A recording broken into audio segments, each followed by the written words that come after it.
Hi, and welcome to the Forgotten Television Podcast. I'm Carlos Figueroa. How you doing, co-host Joe Reilly? Joe Reilly's doing just fine. It's a fine day here. It's still in the throes of summer, but it's always a good time to watch a little bit of The White Shadow. Absolutely. Always a good time for the White Shadow to hang out with the boys at Carver High. Yeah, I think these 3 episodes that I think we're going to talk about, I commonly referred to them in my mind as the Salami sandwich. It's the next episode nice. And the 3rd episode are about salami. Yeah. So there we go. Yeah. Or, as I had to think for a second in one of the episodes, Mario Petrino. Yes. Oh, yeah, yes. Salami. His name came up a lot because they had to refer to him formally in many ways and occasions. Yeah. So we are in the midst, right in the dead center of season 2 of The White Shadow. We've got 3 episodes, 13, 14, and 15 that we're going to talk about. Feeling No Pain, The Artist, and Salami's Affair.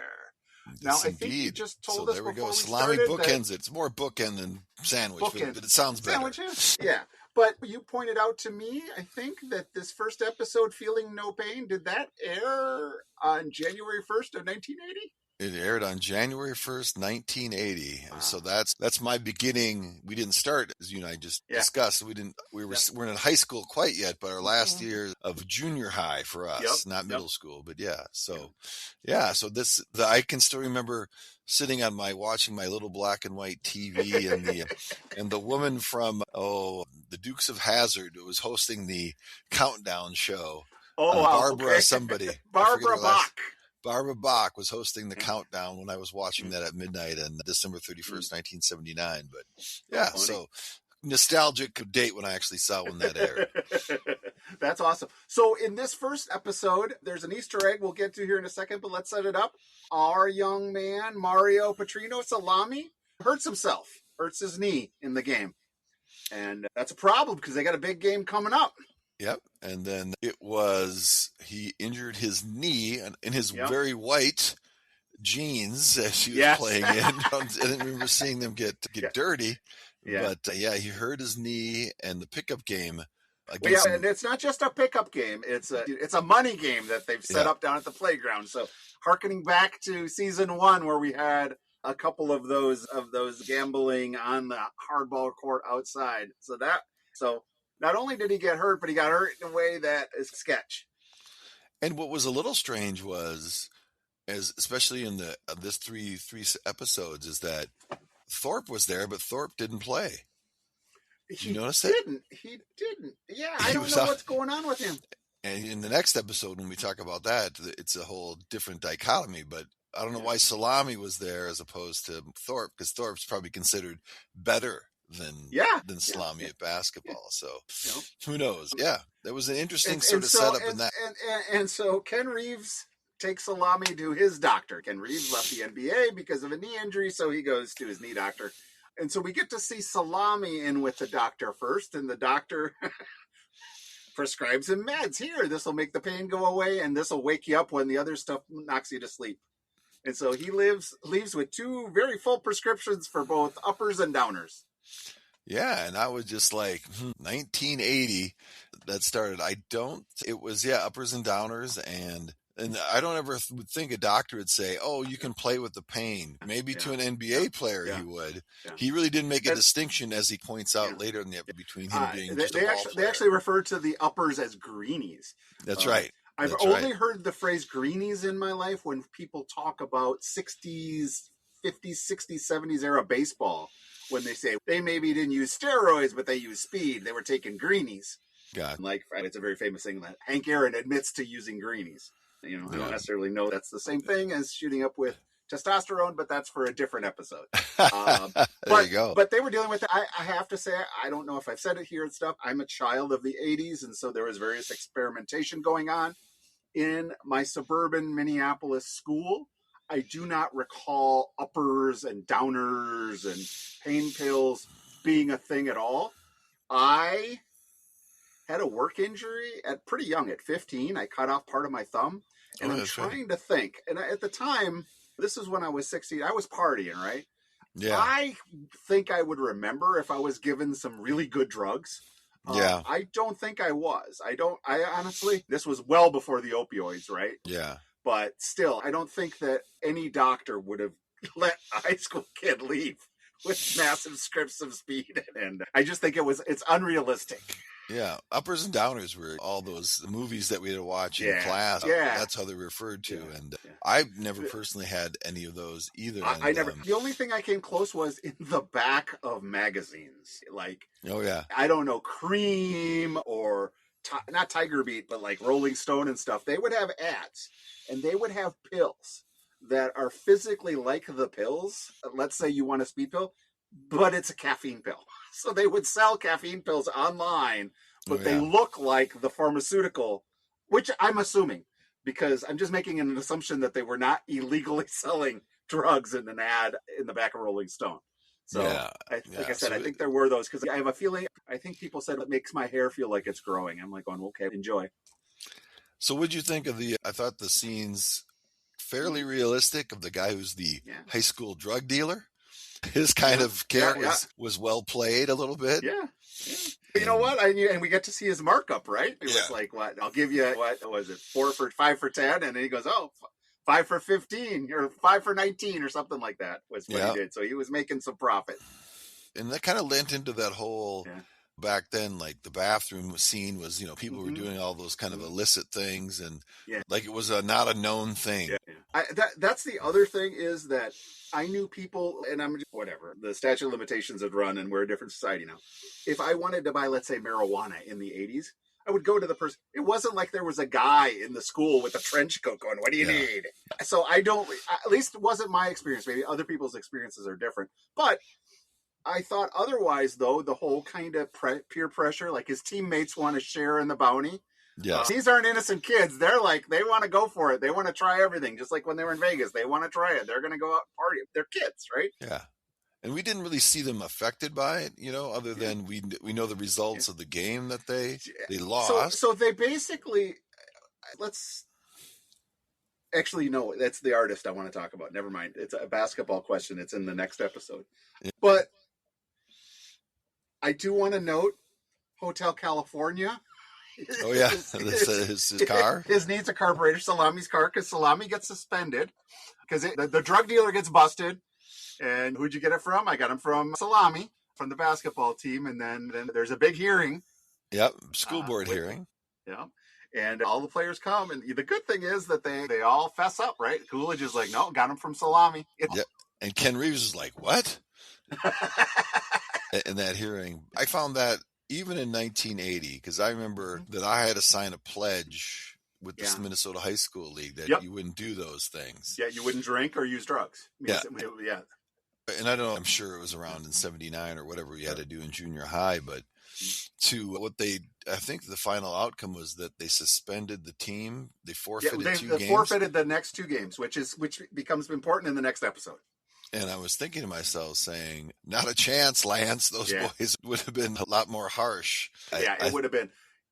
Yeah, I like that you bring up the pledge, because it does remind me of my absolute favorite movie. The best depiction of what my high school life was, if you take out the fraternity crap, Dazed and Confused. Oh, and yeah. The entire premise of Dazed and Confused is the quarterback. Are you going to sign the pledge or not? Yeah. And that's what the whole thing is. You're going to sign the anti-drug pledge. That was very common back in the era. And I also found it very refreshing when the doctor testified. Yeah. In today's world, we would not have, he said, hey, listen, you know what? I didn't think I was talking to a kid. In my mind, he was an athlete. Yeah. My job is to get athletes better so they can play. And that's where I was thinking. That is an honest answer, and how you can't show some grace to that. However, in 2026, were that to happen, he would never speak. His lawyer would speak, and it would be like, I didn't know his age. It would be 15 different excuses, where I feel I get saddened because we live in a society that we feel we're not allowed to say, you know what? I screwed the pooch on that one. Here's my thinking. I know better now. You know what I mean? And in a situation like this, where it was egregious behavior, but no harm, no foul, to me, that spoke to me.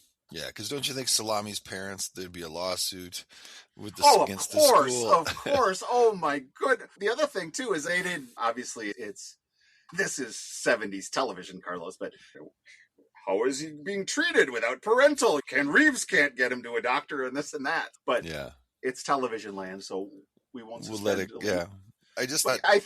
Go ahead. No, you go ahead. Sorry. Oh, I was just going to say, to me, this really is a poignant episode just because we as a society are really bad and getting worse at treating pain. We went through the entire opioid thing. And coming out of that, there's zero consequence for a doctor to tell an elderly person to go home without a prescription. The doctor could get in trouble if he gives an opioid to a person and not. But there are hundreds of thousands, if not millions of people that are living in deep pain. Yeah. We're not doing a good job of treating that as a society. I will get off my admittedly not too huge soapbox of the forgotten television to get off that, but I deal with that with my wife's elderly parents and my parents before they passed. It was a real struggle because the doctors don't want to give them that.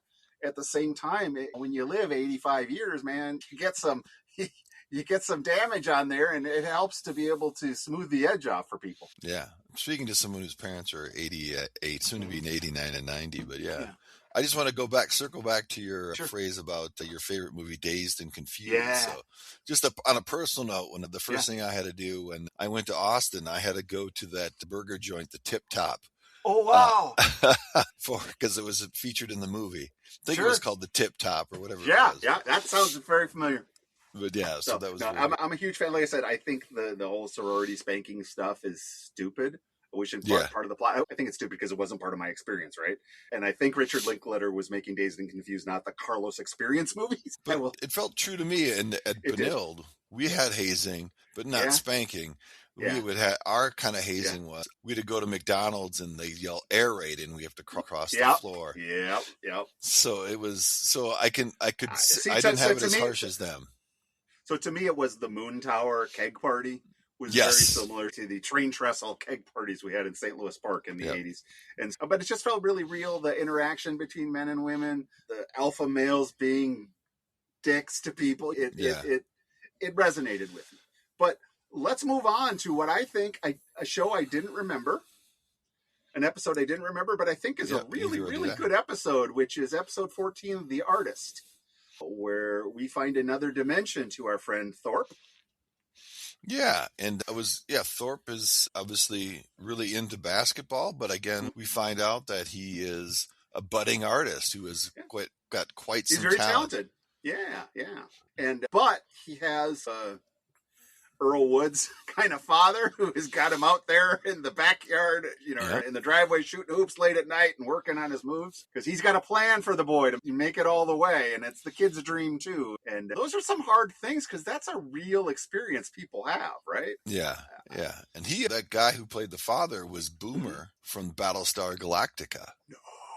Wow. Like the OG Battlestar Galactica. Yep. Okay. The OG that actually preceded that episode of The White Shadow. So cool. So when I saw Boomer, I was like, I like the fashion was nice there. Yeah. The collars, the whole bit. Yeah.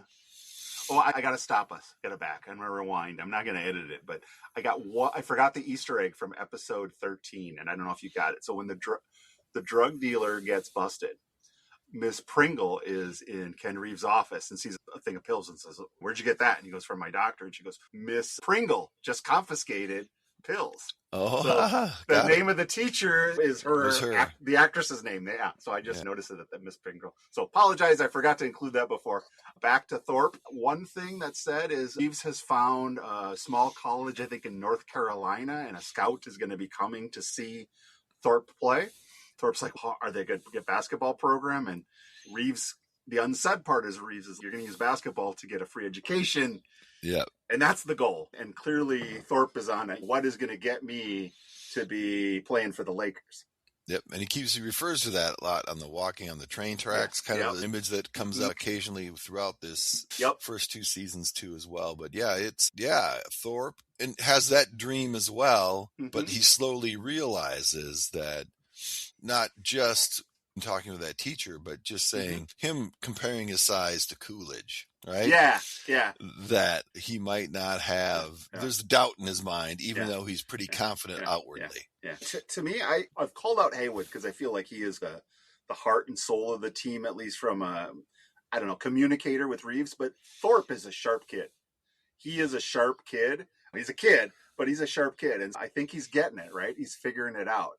I have a question for you, and maybe you're more of an even keel guy than I am, but I tried on various personalities as an adolescent, and I was fairly big on partying. Okay. But I was also working full time in high school in a restaurant. Like when I say 40 hours a week in a restaurant, I was like 4 to midnight, Monday through Friday, right? Oh boy. And the thing is, no kudos for that. It was what it was. But I saw around me some folks in their late 20s and 30s that they were not happy. They were struggling, and they were very stressed because the way to move yourself up in a restaurant business and management is not easy and stuff. And I observed it. As I'm 16, 17-year-old, I'm saying, you know what, maybe study a little more, go to school, maybe work with my mind rather than a greasy kitchen. And so, not that I am not judging anyone. I just think that there was an awakening that I had that, okay, at a certain point in time, they're going to start keeping a real score. Yeah. And I feel like that's one of the evolutions that Thorpe does in this episode, is that I think towards the end, he starts realizing that the basketball dream isn't a reality for him. Yeah. Just to build on your statement, I was thinking too that even within my own family, the thing about college is that it wasn't a matter of course to go to college. My older brother went in the army. Yep. My middle brother never went to college, and he got married pretty young. Yeah. So for me, I had a little bit of that kind of epiphany. And one of those things was when I went to Benilde, everybody was going to go to college. So, I guess I better do that. And then I had I worked at My Pie Pizza, right? Sure. And I had a lot of great waitresses who were all older than me by 5 years, 6 years. Yeah. They were college, but the guys in the kitchen, man, they were just slinging pies. First of all, when I started working, I going, oh man, you see his Camaro or his Mustang. Oh, that's sweet and this and that. But it's like going, but that's all they had. It's not that all they had. They weren't building toward anything. There was nothing that was going to indicate that tomorrow was going to be different or better than today. And I just, like I said, it struck me. Once again, not judging that, but for me, I said, this may not be a place where I will find my happiness. Let's go. And it's not basically saying, it's saying, let's explore what other options exist out there. Yeah. Maybe putting forth some effort and taking things seriously at this point. And like for me, it was like, I feel like I'm grounded enough that in the back of my mind, I knew there was going to be a day when what's the old wedding vow? You leave childish things behind. I knew there was a day, but I honestly, I really felt like that epiphany went, and it was just seeing folks working their asses off and working really hard and taking and damaging their body and their spirit. And it's like, well, I don't know if I want to do that. And I noticed the people who, and again, this is what they would do too as well, that there was the dynamic relationship between men and women who were like long-term kind of employees in that industry was like a little bit of, I think there was a lot of thrown together kind of stuff that you were there too as well, but I thought that was good. But I think the whole Thorpe episode, like when they went to that museum, I thought that was kind of a whole cool kind of field trip. And I didn't like how it was handled because he basically gets in trouble for ducking out on it, but he wasn't ducking. He was appreciating the art. You could just see the wheels in his mind going as he's at the museum. To me, the Carlos version is, I really felt like he was in his mind thinking, I could be an artist. Maybe I could. That's the real thing. There are people that do that job. And then he got in trouble because the art teacher, who, bless her, she really is trying to bring her students appreciation. She finds them this art exhibit by African-American artists. And she was disappointed that Thorpe wasn't there to see that, oh, this is a basketball player who made this piece of art. And that's funny. That's one of their goofs. It's a salami, as we like to call him. He was really a basketball or a football player. Football. Oh, that's funny. You know what? It's actually almost better that that's the kind of mistake she would probably make. Yeah. It involves a ball. And she has a very famous role late in her life. That Gloria Foster played Miss Bridges. She was the Oracle in the Matrix movies. Oh my God, that's right. Oh wow, that's I. You know what? I missed that one with my searches. Yeah, so she was quite an actress that I thought she looks more recognizable than what she's actually done. Yeah. Do you know what I mean? Yeah, that is a marquee, memorable role. I do have a question. Considering that they just forfeited 2 in a row, how are they 1 win away from the division? Yeah, I know. I forget when they're winning the division, when they're 1 away. But they're apparently 1 away from it. They got a big game coming up, and all of a sudden, our man Coolidge and Thorpe have to go see this art exhibit. And so they have to go. Reeves tried to get them out. They had to go. And apparently Coolidge didn't go at all, and Thorpe didn't participate. So they're going to be suspended. But at this point, we know that Reeves' magic is working on Sybil because she's, you know what? Do it after, suspended, right? But not till next week so they can play in the big game. Yeah. That's huge for her. That's huge. Yeah, and then the Scout, again, another great 70s outfit, Scout. Yeah. And I wonder why he went and just saw Thorpe, right? Who I believe is like only a junior probably or a sophomore even, right? Because he's in up at season 3. Yeah. I would imagine that if you are from a smaller or middle school when you recruit, first of all, you're probably not sending, if you're a small school, you're not sending someone to LA, but you're probably trying to find those C plus B players that would be interested in you. You know what I mean? I think back now, this is a movie reference that is going to be either you're going to remember it or not. Very memorable to me, but a very, very classic movie when I was in high school about high school sports, All the Right Moves. Oh, yeah. It was Tom Cruise. And Tom Cruise is a high school athlete, and he wants to get out of Pipe, the company town, and the recruiter's there. And he's like, frankly, I think there are better schools for me. And of course, obviously, then he wishes he wouldn't have turned it down. But I feel like you've got to recruit at a certain level. And so, yeah, that's a good point because not everyone's going to go to the UCLAs, and those ones have to target certain athletes too as well. So we talked a little bit about it, but I actually want to ask you because I'm not a parent, so I try not to assume things, but that's got to be tough between supporting your child's dream, but making sure they're realistic about it. Right? Like, people make all kinds of choices, and I do not want to substitute for them. I have a concern about the professionalization of childhood and these year-long traveling teams and things like that. I wonder how much of that is for the child and how much of that is for the parent. If it's done for the belief of a pro career, I really feel like a lot of people are being sold a bill of goods, so I have a concern about that. But did you ever have any kids that potentially were going to pursue, or you had concerns that they were pursuing something to the exclusion of something else, or was that not an issue in your family? Not so much with my kids, right? Because none of them were really that athletically interested in playing sports, so we never had that. But I know friends of mine who, to this day, he's going to town ball games, and they're in college, and they send him off to Iowa to go to this special Iowa junior college. Do you know what I mean? So it is sure. I just saw today that, from everything I've seen, Peyton Manning seems like an awesome guy. Yeah, I've not read stuff that because I'm a jerk, but I read about his kid. He's 15 and is now going to be backup quarterback. He's now a quarterback. He's in high school. He's 15. He's on the varsity team. He's going to back up the guy who is the best quarterback in all of Texas. But I'm like going, this poor kid. Yeah, the amount of pressure of being Peyton Manning's kid. Arch. Already, when he doesn't have the true heritage. I just, once again, rich kid, very privileged, all the opportunities in the world, but I just kind of feel like, wow, he isn't going to be able to win. No matter what he does, it's not going to be good enough. Yeah, that's what you can kind of say Peyton and Eli did, right? They eclipsed That's their true. father. They defied the odds, but wow, maybe there is a quarterback gene that the Manning family has. Maybe they'll go back to Archie Manning and get sacked a record amount of times for the Vikings. I was at that game. I was at that game against the Bears. My dad was there with his dear friend, who's passed now, Richard Graziano. Oh, okay. I think he had even gotten us a ticket. So we were there, and I don't know who else was there, but it was the three of us. And Dick was physically ill and had to leave the stadium because watching the Vikings offensive line, he goes, I can't watch this anymore, and got up and left. Honestly, it almost had the man killed. Yeah, and I remember that game distinctly. And was it outside or was it at the Dome? I think it was at the Dome. It was at the Dome.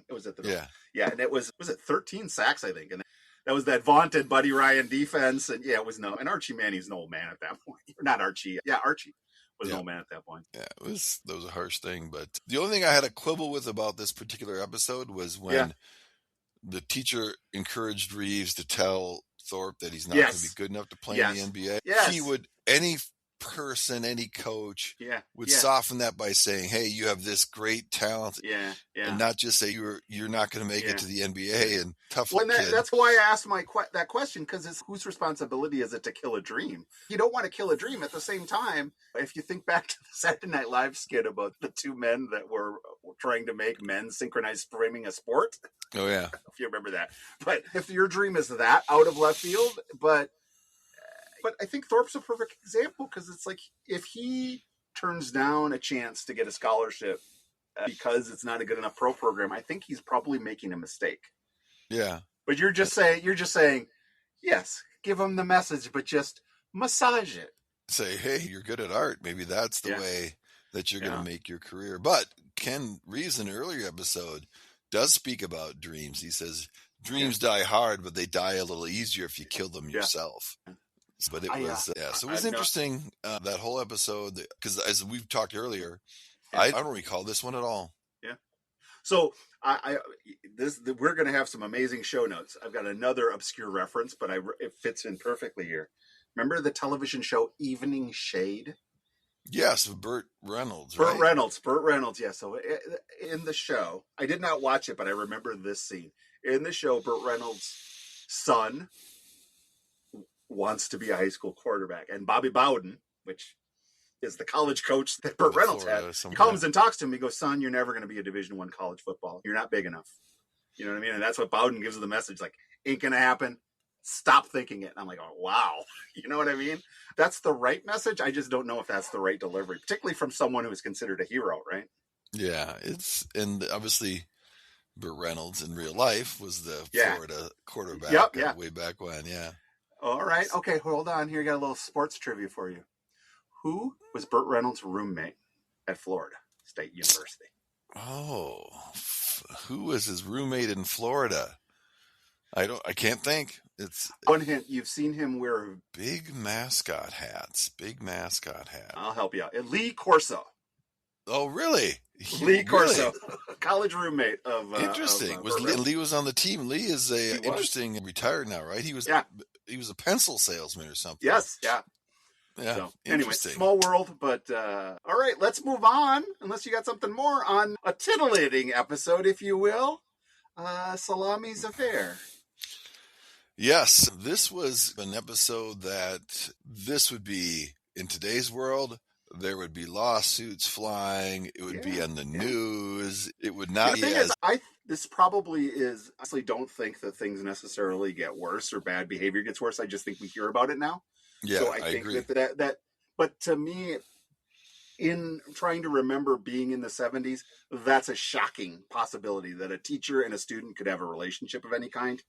You know what I mean? And now, in 2026, we hear a couple, 3 of those a year. Yeah. And it's like this. It's young teachers, female teachers with male students. Yeah. Yeah. That one woman, I forget her name, Debbie Letourneau. She ended up marrying the dude. And had a baby with him and all that. Yeah. And so it happens. But obviously, this was that actress. I remember her. And she was always but I never knew she was her first show that she ever did was called The Smiths, which was a police show, 71. She was a teenager, and Henry Fonda was the star. Oh, wow. And Ron Howard was her brother. And I just read description 1 of season 1, episode 1. Yeah. And I can't remember her name in the show, but basically it said Ellen Johnson, who played the daughter, is considered now a square because her dad busted somebody for marijuana. Yep. Nothing changes. We also had let's not jump too far. Our friend Salami is doing very poorly in history class. And the teacher is like, hey, Ken Reeves, I'm going to have to fail him. You can't. You've got an important game coming up. You can't. Hayward is out with mononucleosis. Hayward is out with mono. Because he's directing this episode. Yeah. Yeah, we've seen that before with him. I think what he got into a fight was another reason why he didn't appear on an episode he directed. And an interesting thing in here, I don't know if you noticed, but we had 3 females in this show, all being the aggressive pursuer of the man. Yes, obviously Ken Reeves. You had a young teacher who is starting out and sets her eyes on Ken Reeves and goes after it. Right? She's not shy. And then we have a young lady who disses Morris Thorpe and asks and says, looks at Jackson right over Thorpe's shoulder and says, "Do you want to go to the dance?" Oh yeah, that was a little harsh for. Yeah, that was harsh. Salami again is having trouble with Hotel California, his car in this episode. But I'm sorry, I'm all over the place here. But the solution they've come with is they're going to get a tutor for Salami, but all of the tutors are double booked. I didn't know that. I don't recall if my high school had tutors. I didn't know if we did. We could go ask the teacher, but they had tutors, but they're all doubled up. So this teacher kindly offers to tutor Salami. Yeah, and the way that they become close and how they do the tutoring is not forced, but she has a Porsche. Dad bought her a Porsche, and Salami knows how to fix it. There is a scene, and I can't remember where it is, where she is watching him playing basketball. Yes. And it's like, someone hand her a rag for her drool. Holy cow. That's when Salami's running around, meets her kind of for the first. Yeah. It's not the first time, obviously, because he has her in class. That's where Reeves says, "Oh no, Salami's glad to do it. Salami, come tell her you're glad to do the tutoring." Oh, that was it. Yeah, that was it. So it was interesting in terms of that. But I thought that how they became involved is fairly believable, right? I mean, Salami's young. And the reality is, I have to go back in my mind. In my mind, all of my teachers were old people, right? Where the reality is that I probably had teachers where there was not more than a 5 or 6 year age difference. You know what I mean? And this is not Carlos endorsing anything that has this kind of a power dynamic associated with it. But it's not a 35-year-old and a 15-year-old. You know what I mean? The ages are closer. So the how does it happen seems less. And I did not get the feeling that this teacher, before she agreed to tutor, had any lascivious intent. I just feel like it occurred. First of all, incumbent on her to say no, stop. You know what I mean? I don't think that. I mean, can't fault her for the humanity of having some kind of a feeling, but the rational brain needs to stop it. But she didn't. They spent a wonderful weekend together. Gold chain was just the touch on the 70s look, 80s look. Yep, she gave him a gold chain, and of course he really doesn't get it. Because on Monday morning at school, he comes up to her and gives her a big kiss in the hallway. Yeah, and which Ken Reeves just happens to be a party seeing it. Yep.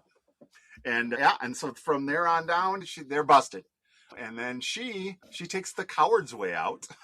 Yeah. She never tells it. She really just blows him off, has seen some other guy, brings some other guy to the dance. School dance. Yep. Yeah. Which Ken Reeves was roped into by his new love interest, who asked him, the aggressor woman that you had talked about. And it was Sadie Hawkins too. So she's it's another nostalgic. I'm chaperoning a Sadie Hawkins dance. I was asked to the Sadie Hawkins dance when I was in high school. I don't know if those still exist, but what's the bit is that the female asks the man. Yeah, in the Sadie Hawkins dance. And we had the same thing, but it was called the Christmas dance. It was a winter thing, but okay. And then if I noticed this too, is that his girlfriend, the only person to make an appearance who wasn't the little main character, was in this episode. Okay, all right. A loyal guy, that Coolidge. You know what? Good for him. And you know what? What that probably means is that somebody lives close, and the casting director likes to bring him in as an extra. Yeah, so I just thought that was out of all of them, because obviously Jackson had that relationship with the woman who left and who became a lady of the evening, but she never. That's right. Again. That's right. Yeah, but you know what? Salami's affair. This is the type of episode, and I talked about that they do this before. I feel like they would go on a very special episode of The White Shadow. That's right. You know what I mean? Because it's like we'll be dealing with these very, very risque topics. Just wait, I have a newspaper ad for that particular episode. Do? Yeah, that will be posted on Facebook as we go through the seasons here. Awesome. But I thought I thought it was handled well. Not sure that the woman's going to invite him to an apartment and make him a sandwich, but maybe that's all just my being cynical. Yeah, maybe it was much more.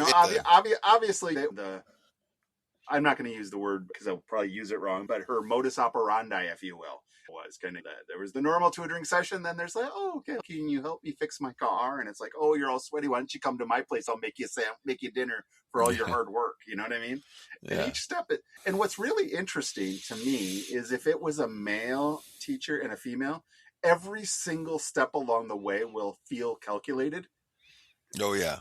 You know what I mean? Agreed. And this didn't feel calculated. And I wonder if it didn't feel calculated just because I didn't see her as a predator. Yeah, I just thought it was nature, in a sense, took over because of proximity. Yeah. And I don't know. I feel like it's okay if we as a society say, you know what, let's leave kids alone. You know what I mean? My wife and I were talking just on the satellite radio. Sweet 16 came on by Ringo Starr. And it's just kind of, sometimes these songs are kicky. So. Yeah. But so I think there was the kind of the ending scene when Salami had to show his emotion in the classroom after she's left for good. Yeah. And he almost breaks the chalkboard and slams the chalkboard. Yeah. Well, he's a young man with a lot of testosterone and a lot of everything flowing through his body. And he's had the experience of his life and it's been yanked away from him. And I had noticed before that they went to that kind of freeze frame ending. I don't know if they were consistent with that. Do you know what I mean? I know sometimes they were, but I can't recall if they've done that every time. I don't know if every time. I'll go back and look and see if that's a tactic or if it is associated with a particular director.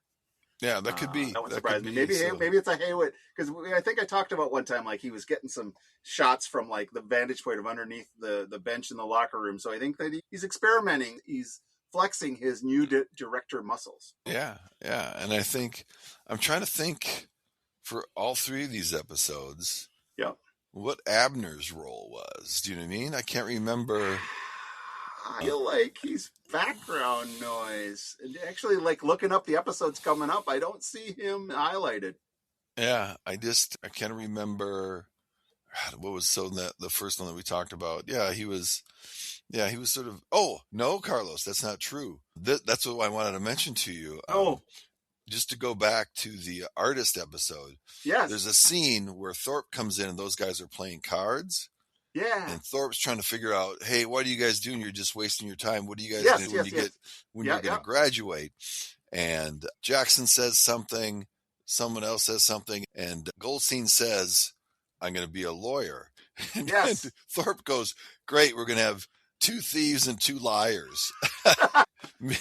Disparaging the lawyer part along with another job. So I just thought that was that was my one big memory of Goldstein. For a sneak preview of next week's episodes, we've got some more drama on that Carver High faculty.